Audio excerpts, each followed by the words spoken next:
behind Sketter. So the start is up, lights on. Stand well. And they're off. Border Force jump well with Regal City. Regal City moves up alongside and shortly after gets past Border Force to lead. Western Powers in the centre. Cobb & Co moves up out 3 wide. The last pair is Sketter on the inside of Royal Toronado, past the 1400 metres and into the back runs Regal City. Solo out in front, nearly 3 to Cobb & Co. A length now to Border Force, settles third, 3/4 to Western Power. 2 lengths further back is Sketter on the inside of Royal Toronado. About 5 from the lead of Regal City, who goes along as he likes down the back, leading Cobb & Co now 3/4. Border Force a length away on the inside behind the leader. And then a half to Western Power past the 1,000. Sketter second last and still Royal Toronado covers him. So they race off the back straight with not a great deal of mid-race pace on. And Regal City is the leader by about a length to Cobb & Co. Another length to Border Force, who's kept company with Western Power. A length and a half to Sketter and Royal Toronado on the outside. It's Regal City down the side of the track with Steve Parnham leading the way.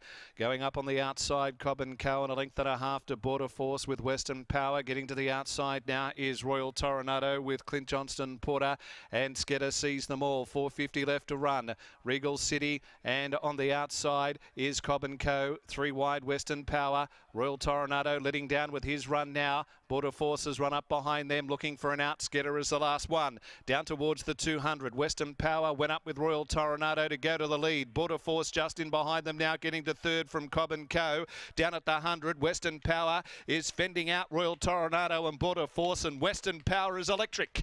Western Power's won over a length in the end to Royal Toronado and Border Force. Cobb & Co.'s run fourth ahead of Regal City, and Sketter was always rearward. Western Power, Joe Zapati for Michael Grantham, who won the Blackheart Bart a couple of seasons ago with Comes the Time. And on Blackheart Bart Day, Western Power fends out Royal Toronado, couldn't get past Western Power, and Border Force back in third placing, was able to get to the outside late, run on into third position ahead of Cobb & Co. Western Power number 6, the 4-year-old gelding by Ifraj and of Western Jewel, and Peter's Investments, Joe Azapati for Michael Grantham at about 480 and 240. Royal Toronado was back there second last and last, 5th to 6th. Couldn't haul him in, finished a length away, and another length between second and third, 1 by 1, with the interim numbers 6, 4, 8 and 1. Interim placing 6, 4, 8 and 1. 139.2 is the time. 139.2.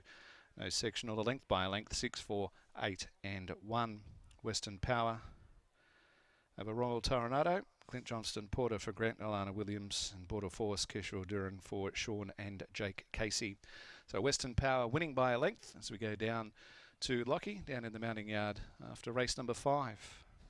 Thanks, Matt, and I'm now joined by winning owner in Bob Peters. Bob, Western Power, you've thrown him into the deep end to some extent throughout this preparation. He broke his maiden at Northam, and now he's been racing in Saturday Company. I guess the opinion you have of him was justified here this afternoon, saluting on a Saturday for the first time. Oh, thank you.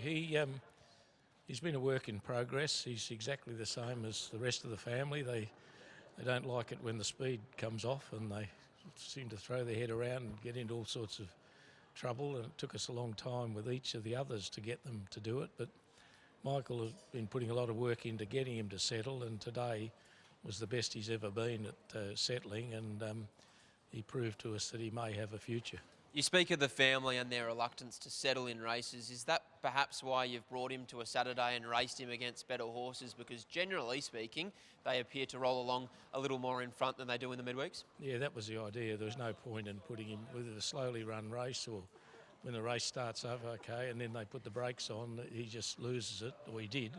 But today he was very good, even though the pace didn't seem to be that good to me, but he seems to be getting the idea at last. He's now a winner at 1,300 metres and a mile, provided that he continues to relax in his races. What do you think his best trip is? Oh, I think he could get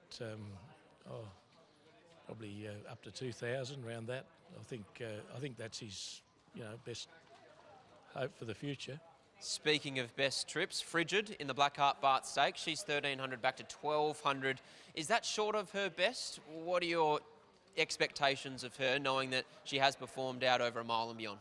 Oh no, it's very short for her. I think, you know, we just the way the races fell, she had to have a run, otherwise it was going to be nearly a month between runs. But no, this is not her distance at all. Longer term, what do you have outlined for her, provided that she continues to come through her race as well? Oh, she'll show us once we get to a distance that suits her where we are with her. So, until then, we don't know. It's always a waiting game with these horses, isn't it, Bob? Well done here. Thank you. There's Bob Peters after the win of Western Power, and here's Joey Azzopardi catching up with Scotty. Just jumping off the scales now, then we'll get a word from Joe. Obviously, when this race came up, there were two horses that you ride, both of them, Joey. Last start, you rode Western Power, but also Arcadia Knight. All's well that ends well.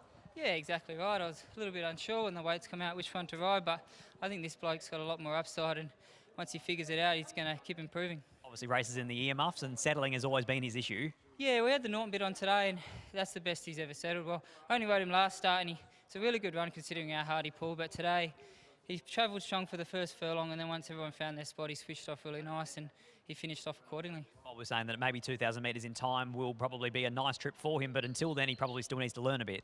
Yeah, it feels like a type of horse that'll get over a trip.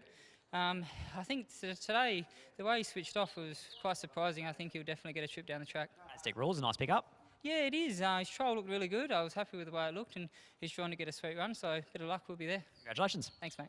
There's Joey Azzopardi combining with a Michael Grantham and a Western Power to take out the fifth here at Belmont Park. On the other side of the break, we'll focus in on Blackheart Bart, the Blackheart Bart Stakes, including the champion's win himself in the 2015 Birthday Stakes.